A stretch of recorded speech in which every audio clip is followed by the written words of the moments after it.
आज मोरे छठिया बरहिया और जगरोपन हो सखिया। जो मोरे लाल के बरहिया चौक चढ़ी बैठब हो सखिया। जो मोरे लाल के बरहिया चौक चढ़ी बैठब हो।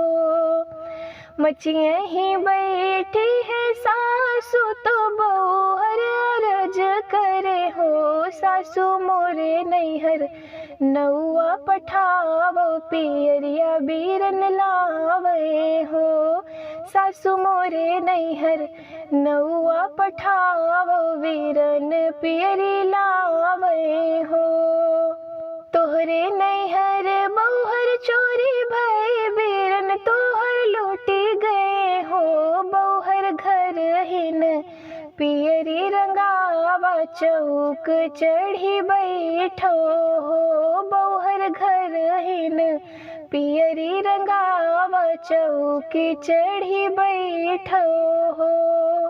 घर के पियरिया तनित के तो नित उठी पहिरब हो। सासु नैहर के पियरी सगुन के चौक चढ़ी बैठब हो। सासु नैहर के पियरी सगुन के चौक चढ़ी बैठब हो। हमरे नैहरे सासु चोरी भई बेर नाजे लौटी गए हो। सासु बेची दई है ढाल तलवरिया पियरिया लेके आई है हो। सासु बेची दई है ढाल तलवरिया पियरिया लेके आई है हो।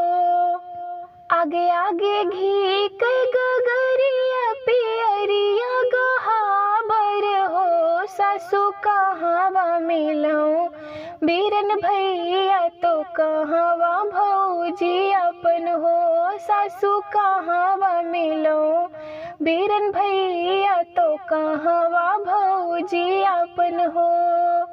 देवड़ी उतारो घी गागर पियरिया गहाबर हो।